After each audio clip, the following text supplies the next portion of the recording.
இங்க ஏகப்பட்ட பழைய ஸ்டூடெண்ட்ஸ். நான் அங்க பார்த்து சொல்றேன். ஏகப்பட்ட பழைய ஸ்டூடெண்ட்ஸ். அது சாதாரணமான பழைய ஸ்டூடெண்ட்ஸ் இல்ல.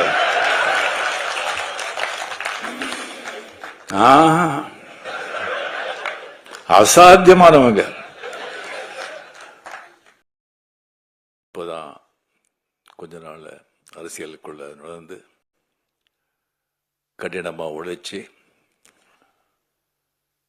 பேச்சில் தனக்குன்னு ஒரு பாணியை உருவாக்கி கொண்டு மக்கள் மத்தியில், தொண்டர்கள் மத்தியில் அருமையான பேரு புகழ் பெற்று தனக்கு ஒரு நல்ல அரசியல நல்ல எதிர்காலம் இருக்கு அப்படிங்கிறது நிரூபித்துக் கொண்டிருக்கும் என் அன்பு தம்பி உதயநிதி ஸ்டாலின்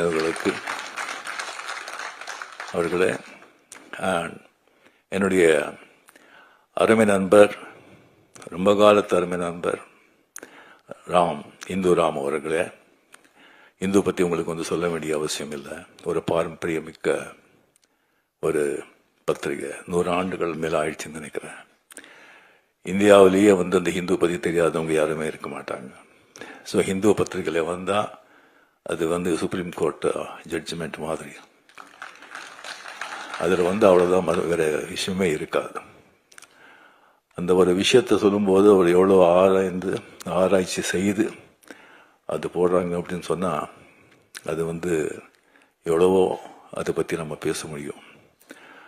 அண்ட் ராம் அவர்கள் அந்த குடும்பத்தை சேர்ந்தவர், அந்த ஹிந்துவுக்கு எடிட்டராகவும் இருந்தவர். அவர் ரொம்ப துணிச்சல் மிக்க மனிதர். இப்போ ஏவா வேலு அவர்கள் சொன்ன மாதிரி அவருக்குன்னு ஒரு சித்தாந்தம் வச்சு அது அவருக்கு எதுன்னு சரிப்படுதோ அது யாருக்கும் பயப்படாம எப்பவுமே பேசுபவர், எழுதுபவர் ராம் அவர்கள். குண்டத்துறை அடிகளார் அவர்கள் இப்போதான் நான் முதல் தடவை அவரை நேரடியாக நான் பார்க்குறேன். ஒரு கிராஜுவேட், சரியா ஒரு 15 கல்வி நிறுவனங்களை மேல்பார்வையை பார்க்குறாரு. எங்கே ஒரு மழை வந்தாலோ, எங்கே ஒரு நிலசரி வந்தாலோ, மக்கள் கஷ்டப்படும் போது முதல்ல அங்கே போய் நின்றுட்டவங்களை சேவை செய்கிறாங்க. ஜனங்க சேவையா ஜனார்தன சேவை, அன்பே சிவம் அப்படின்னு சொல்லி மடத்துக்குள்ள மட்டும் இருக்காம வெளியே மக்களுக்கு ஒரு பணியாற்றுகிறார். அதுக்கப்புறம் ஏவா வேலு, ஏவி விட்டால் தான் எல்லாரும் வேலை செய்யறாங்க. நான் ஏவி விடாமலேயே ஒரு வேலை செய்யறவங்க ஏவா வேலு அப்படின்னு சொல்லி ஒரு வாட்டி கலைஞர் அவர்கள் சொன்னார்கள். அவரை பத்தி நான் அப்புறம் பேசுறேன். அதுக்கு ராஜசேகர் அவர்களே, மாண்புமிகு என்னுடைய அருமை நண்பர்,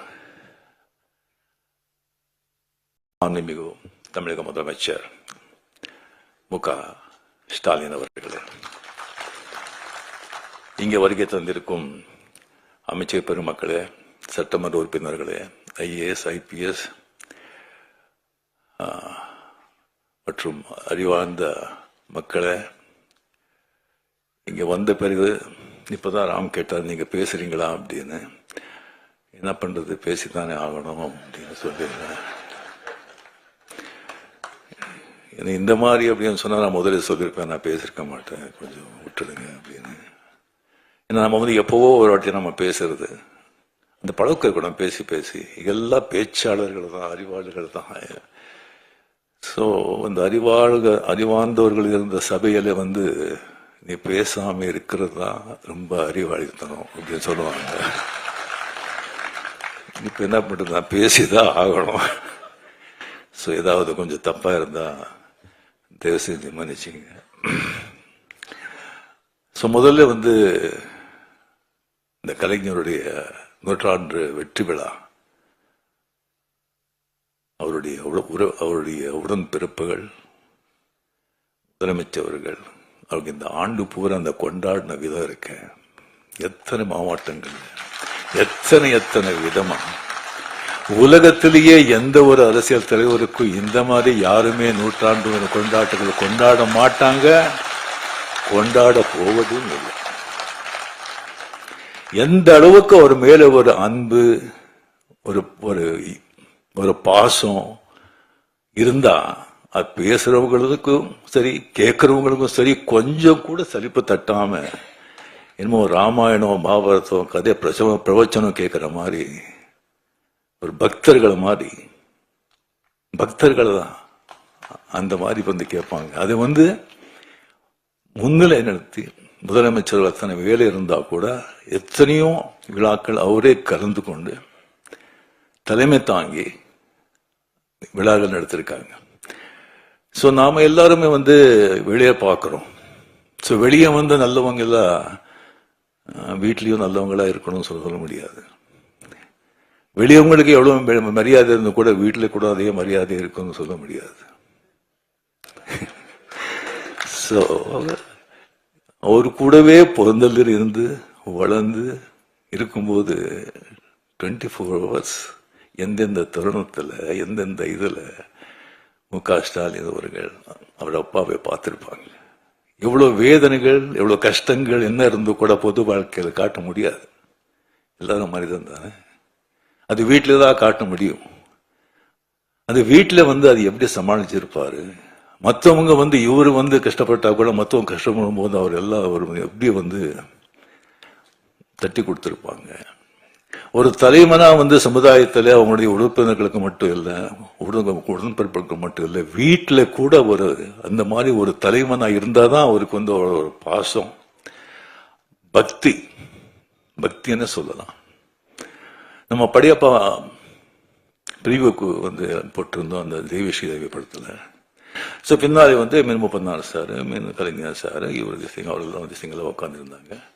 நான் வந்து ஸ்டாலின் சார் எங்கெல்லாம் பார்த்தோம் சொன்னா முன்னாலே வந்து ஒரு 7th முன்னாலே போய் உட்காந்துருக்காங்க. ஸ்டாலின் சார் இங்கே வாங்க சொன்னோம். ஐயோ இல்லை அப்படின்னு அவ்வளோ ஒரு மரியாதை, ஒரு ரெஸ்பெக்ட்.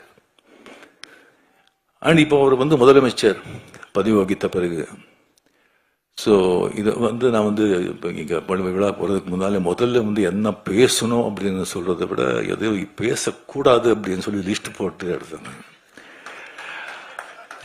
ஏவவேலு அவர்கள் முதலே சொன்னாங்க, இது வந்து அரசியல்லே கிடையாதுங்க, அரசியல் பற்ற சம்பந்தமே கிடையாது, நீங்க வந்து இது மாதிரி சீன் கூப்பிட்டுருக்கோம், நீங்க இது பண்ணணும் அப்படின்னு சொன்னாங்க. ஸோ கலைஞர் சார் அப்படின்னு சொல்லி வரும்போது கம்ப்ளீட் சினிமா, இலக்கியம், அரசியல், இந்த 3 தான். எனக்கு சினிமா பத்தி அவரை பத்தி தெரியும், அதை பத்தி நான் நிறைய பேசியிருக்கேன். இலக்கியத்தை பத்தி அவருக்கு எனக்கு சரியா வந்து அவ்வளவு தெரியல. அவருடைய இலக்கியங்கள், அவருடைய கவிதைகள், அவருடைய கதைகள் ஜாஸ்தி நான் படிச்சதில்லை. வேற ஒரு அரசியல் தான். அது அவங்க பேசினா வந்து ரொம்ப ஜாகிரதையா பேசணும். இங்க வந்து நம்ம மதிப்புக்குரிய நண்பர் ஸ்டாலின் சார் அவர்கள் முதலமைச்சரான பிறகு அவர் சந்திச்ச எல்லா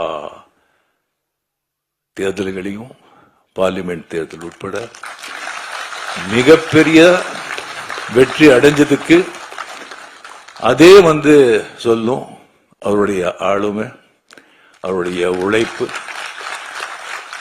அவருடைய அந்த அரசியல் ஞானம், அதே வந்து அவர்கிட்ட சொல்லும். அவர் ரியலி நீங்க வந்து எவ்வளவோ நீங்க பார்த்திருப்பீங்க. ஒரு ஸ்தாபன ஒரு கழக ஒரு பார்ட்டி ஸ்தாபனர் ஆகட்டும், அவர் தலைவர் ஆகட்டும், அவர் வந்து மறைஞ்ச பிறகு அதுக்கப்புறம் வர்ற ஒரு சந்தேகம் வந்து அது கட்டி காக்குறதுக்கு எவ்வளோ கஷ்டப்படுறாங்க, எத்தனை பேர் ஃபெயில் ஆயிருக்காங்க, எவ்வளோ திண்டாடிட்டு இருக்காங்கன்னு சொல்லி பக்கத்து மார்க்கள் நடக்கிறதெல்லாம் நீங்க எல்லாம் கேள்விப்பட்டிருப்பீங்க, பார்த்துட்டு இருப்பீங்க. அது எவ்வளோ சர்வ சாதாரணமா அவர் செஞ்சுட்டு போயிட்டு இருக்காரு. அதுக்கு மேல எனக்கு வந்து ரொம்ப ஆச்சரியமான விஷயம், நான் பிரமிப்பு போறது அப்படின்னு சொன்னா, எப்பவுமே வந்துட்டு இந்த ஸ்கூல் டீச்சர் வரும்போது ஸ்கூல் டீச்சருக்கு இந்த நியூ ஸ்டூடெண்ட்ஸுக்கு வந்து ப்ராப்ளமே கிடையாது, ஈஸியா வந்து சமாளிச்சிடுவாங்க. பழைய ஸ்டூடெண்ட்ஸ் இங்க இருக்க பாருங்க, அவங்கள சமாளிக்கிறது சாதாரண விஷயம் இல்லை. இங்க ஏகப்பட்ட பழைய ஸ்டூடெண்ட்ஸ் நான் அங்கே பார்த்து சொல்றேன். ஏகப்பட்ட பழைய ஸ்டூடெண்ட்ஸ், அது சாதாரணமான பழைய ஸ்டூடெண்ட்ஸ் இல்லை.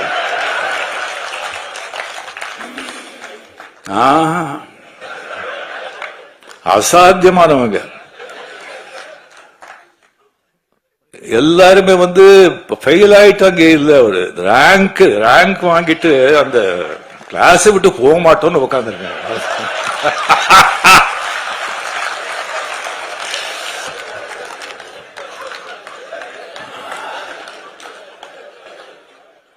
கலைஞர் அவளை தம்பி சின்ன வயசுல இருந்தெல்ல பார்த்து இதுக்கு இருக்கிறவங்க அவங்களெல்லாம் சமாளிக்கிறது சாதாரண ஒருத்தர் வேண்டாங்க. துரைமுருகன் சொல்லி ஒருத்தர் இருக்காரு, கலைஞர் கண்ணிலேயே மருளிட்டு ஆட்டினவர் அவரு. அவருக்கு ஏதாவது விஷயம் சொல்லி இப்படி போற இப்படி பண்றோன்னே எப்படி இருக்கு எப்படி நல்லா இருக்கு அப்படின்னு சொன்னா அப்படியா சந்தோஷம் அப்படின்னு சொன்னா அது என்ன நல்லா இருக்குன்னு சொல்லி சந்தோஷம் சொல்றாங்களா, என்னடா இப்படி பண்றீங்கன்னு சந்தோஷம் சொல்றாங்களா, ஒன்னும் புரியாது. Stalin sir, hats off to you.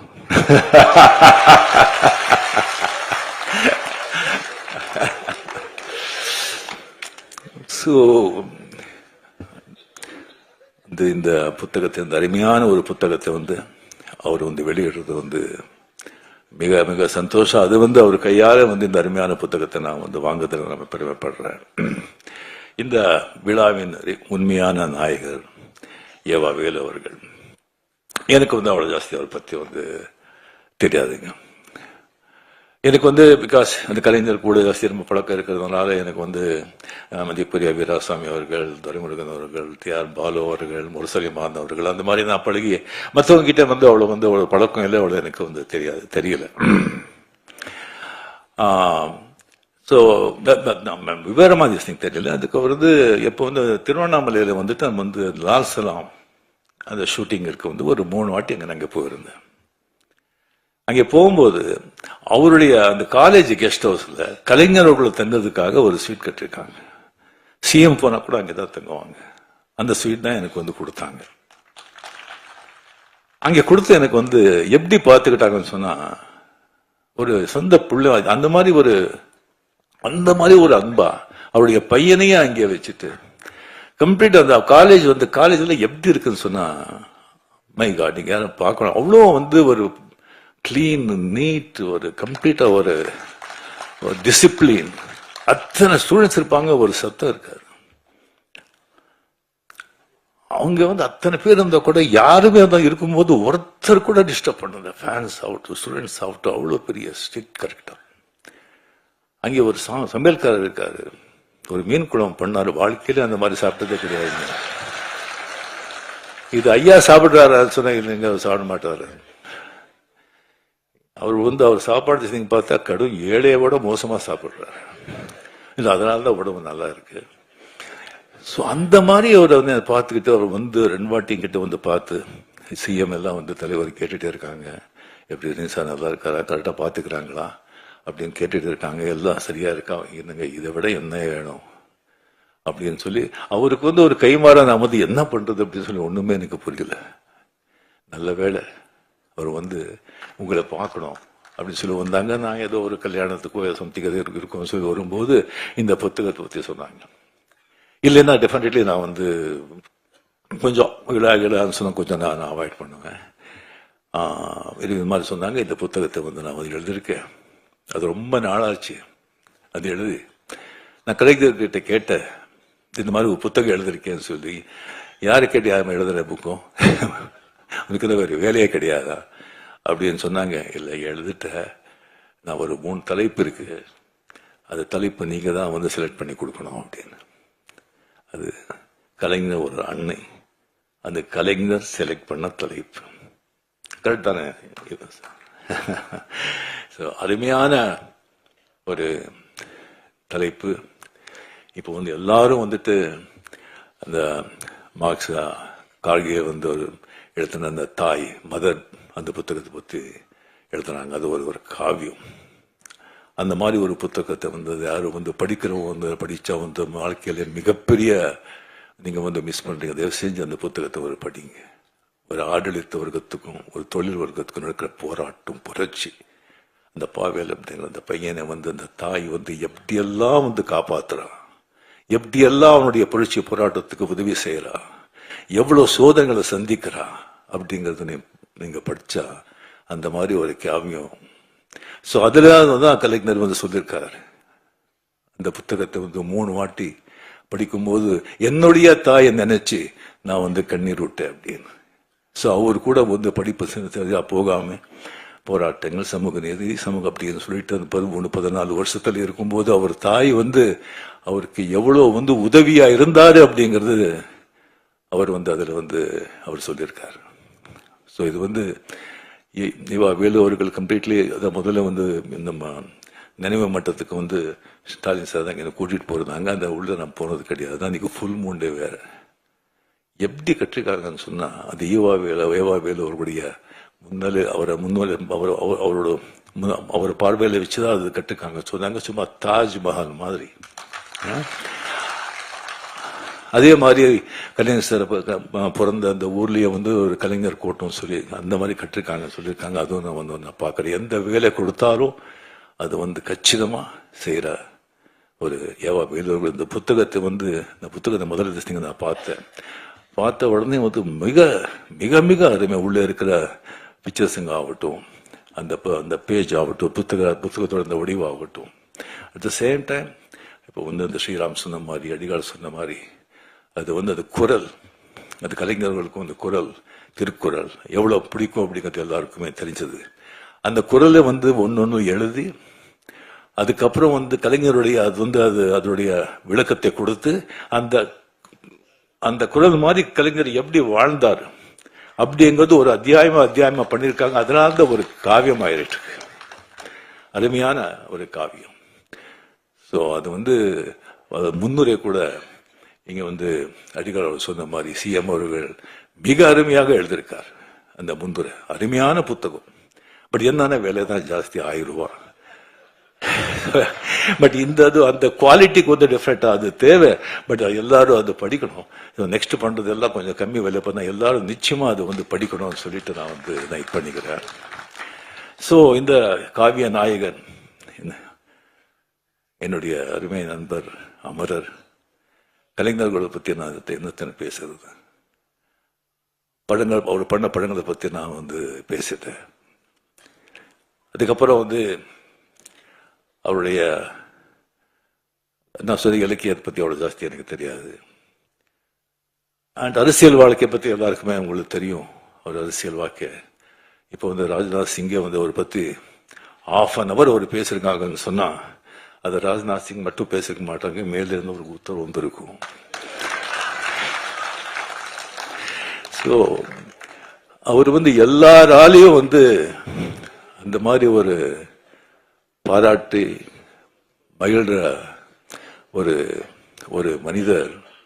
அபூர்வங்க, ரொம்ப அபூர்வம். எல்லாரும் நம்ம பிறக்கூடாது. 90% 95% பிறந்து இந்த குலம், இந்த ஜாதி, இந்த மதம், இந்த பேரு, பொண்டாட்டி, புள்ளை, ஒரு 10-25 உறவினர்கள், ஒரு ஆபீஸ்ல வேலை செஞ்ச ஒரு 10-20 பேரு, மொத்தமே ஒரு 50 பேர். அதுக்குள்ள வாழ்க்கை முடிச்சிடும். அந்த 50 பேரை சந்தோஷப்படுத்தி 50 பேர் முன்னாலே நல்லா வாழணும், சந்தோஷமா வாழணும் அப்படின்னு சொல்லி அதே போராடி செத்து போறோம். பட் சில பேர் தான் சமூகத்துக்கு, ஒரு இனத்துக்கு, சமூக நன்மைக்காக போராடணும், பாடுபடணும் அப்படிங்கிறது ஒரு சில பேர் தான். அதற்கு கலைஞர் அதில் ரொம்ப முக்கியமானவர், ரொம்ப முக்கியமானவர். அவர் சந்திச்ச சோதனைகள், விமர்சனங்கள் வேற யாராவது இருந்தா காணாம போயிருப்பாங்க. விமர்சனங்கள் வேணும், தேவை. அது ஒரு மழை மாதிரி இருக்கணும், புயல் மாதிரி இருக்கக்கூடாது. புயல் மாதிரி இருந்தா சரியான மரங்களே சாஞ்சு போயிடும். ஆனா இது ஆலமரம், வேறு ரொம்ப ஸ்ட்ராங். அவருடைய உடன்பிறப்புகள், அந்த வேறு ரொம்ப ஆழம், ரொம்ப ஸ்ட்ராங். அந்த மரம் அந்த மாதிரி ஒரு ஊக்குவிச்ச மரம், அதை யாராலையும் அசைக்க முடியாது. இல்லைன்னா 12-13 வருஷம் ஆட்சியில் இருந்தால் கூட ஒரு கட்சியை காப்பாற்ற முடியுமா? 5 வருஷம் இல்லைன்னு சொன்னாலே திண்டாடுறாங்க. சாதாரண விஷயம் இல்லை, சாதாரண விஷயம் இல்லை. ஸோ அவரை பற்றி போக போக பெரிய இந்த மாதிரி பெரிய பெரிய மகான்களேன்னு சொல்லலாம். அவர் சத்த பிறகு இன்னும் புகழ் ஜாஸ்தி ஆகிட்டே இருக்கும், ஆகிட்டே இருக்கும். உங்களுக்கு தெரியும், பாரதியார் செத்தப்போ 15 பேர் இல்லை, இப்போ என்ன புகழ், என்ன இது, அந்த மாதிரி நாளுக்கு நாள் ஜாஸ்தி ஆகிட்டே இருக்கும். அவர் கூட இன்னும் எத்தனையோ புத்தகங்களும் வந்துட்டு இருக்கும். அவரை பற்றி படமும் எடுக்கணும்னு சொல்லி எனக்கு நான் கேட்டுக்கிறேன். ஸோ அவருடைய மிகப்பெரிய அதிசயம் எந்த விமர்சனம் வந்தால் கூட ஒரு பெரிய ஒரு பழைய ஒரு பத்திரிகை நண்பர் அவர் கலைஞர் நிறைய இன்டர்வியூ பண்ணியிருக்காங்க.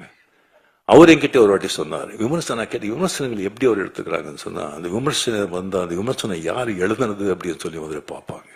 அவனுடைய தராதரம் பார்ப்பாங்க, அவனுடைய பேக்ரவுண்ட் பார்ப்பாங்க, அவன் யாராவது ஏவி விட்டு எழுதுறானான்னு பார்ப்பாங்க, இல்லை பணம் கொடுத்து வருடான்னு பார்ப்பாங்க, அவனுடைய ஞானம் என்னன்னு பார்ப்பாங்க. அதை பார்த்துட்டு அது அப்படின்னு சொன்னால் நெக்ஸ்ட் அதை பார்க்கவே மாட்டாங்க. அதை பற்றி அவன் எழுதுறான் பார்க்கவே மாட்டாங்க. நல்லா அறிவாந்து கரெக்டாக திஸ்திங் கிரிட்டிசைஸ் பண்ணி கரெக்டாக திஸ்திங்கள் பண்ணால் அதை தவறாமல் அதை படிப்பாங்க. படிச்சுட்டு ஏதாவது தப்பு இருந்தால் அவர்கிட்ட கேட்பாங்க, நான் இதனால தான் இதை பண்ணேன், இதனால தான் இதை செஞ்சேன் அப்படின்னு சொல்லி அவர் கேட்பாங்க. அது ஒரு மிகப்பெரிய ஒரு குணம். இப்போ விமர்சனம் செய்கிறாங்க, விமர்சனம் செய்யணும், செய்யுங்க, பட் மனசு யாரையும் நோகடிக்காதீங்க. ஸோ இதுக்கப்புறம் அவர் ப்ரெஸ்ஸை சந்திக்கிறது, இப்போ யார் ப்ரெஸ்ஸை சந்திக்கிறாங்க? யாரும் சந்திக்க மாட்டாங்க. அவ்வளோ கஷ்டம், அவ்வளோ ஈஸி இல்லை. பட் ப்ரெஸ்ஸை பார்த்தா சந்திக்கிறதுக்கு கலைஞர்களுக்கு ஒரு யானை கரும்பு மாதிரி ப்ரெஸ்ஸுக்கு பார்த்தாலே போதும், அவர் தெரியாமலே ஒரு சிரிப்பு வர ஒரு கை தான். ஈவன் அந்த பத்திரிகையாளர்கள் கூட அது எதிர்கட்சி அவரோட ஆளு இருக்கலாம், அவனுக்கு கூட ஏதாவது பதில் கேட்கும் போது அவ்வளவு சந்தோஷமா அதை அவ்வளோ ஸ்பான்டேனியஸா, அவ்வளோ ஞானமா, அவ்வளோ தெளிவா, நக்கலா, எங்க எந்த சொல்லணும் சொல்லிட்டு அப்படி சும்மா சொல்லிட்டு அப்படி போயிட்டே இருப்பாங்க. அதெல்லாம் அது யாருக்கும் அதை சொல்ல சாதாரணமாக ஒரு விஷயம் இல்லை. அண்ட் பேச்சாளர், எத்தனையோ பேச்சாளர் இருக்காங்க, ஒவ்வொருத்தருக்கும் ஒரு பாணி இருக்கும்.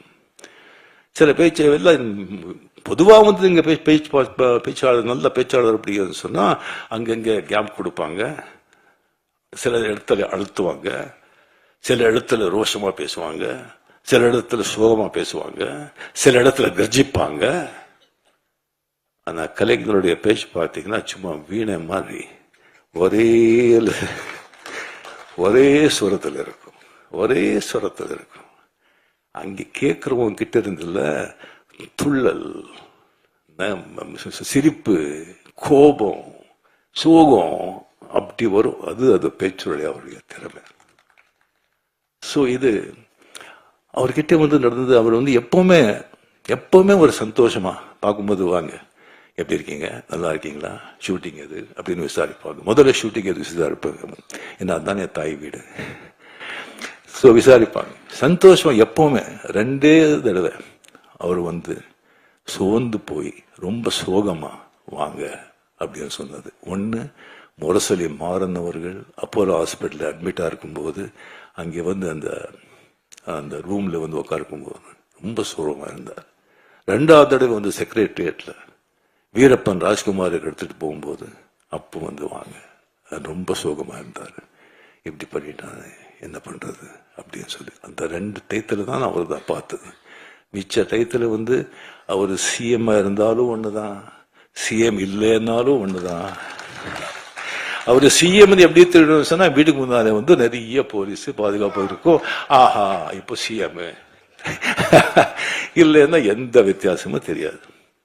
சிவாஜி படம் நீங்க எல்லாரும் பார்த்திருப்பீங்க. மொத்தம் அரசியல்வாதிகளை சாடி, அரசியல்வாதிகளை விமர்சனம் பண்ணி, அரசாங்கத்தை விமர்சனம் பண்ணி, லஞ்சத்தை பத்தி சொல்லி அது எடுத்த படம். அது அந்த கதை தெரிஞ்சிருந்தும் சிஎம் அவர்கள் அந்த படத்தை பார்த்தாங்க. படத்தை பார்த்த பிறகு வைரமுத்து சார் எனக்கு வைரமுத்து அவர் கூட படத்தை பார்த்தாரு. பார்த்த பிறகு வைரமுத்து அவர்கள் சொன்னாங்க, சார் உங்களுக்கு ரொம்ப தைரியம், இந்த மாதிரி படம் எடுத்து சிஎம் பக்கத்திலேயே உட்காந்து பார்க்குறீங்களே அப்படின்னு.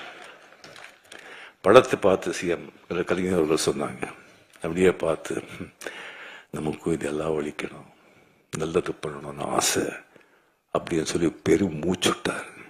அந்த மூச்சில் பல 1000 விஷயங்கள் இருந்தது.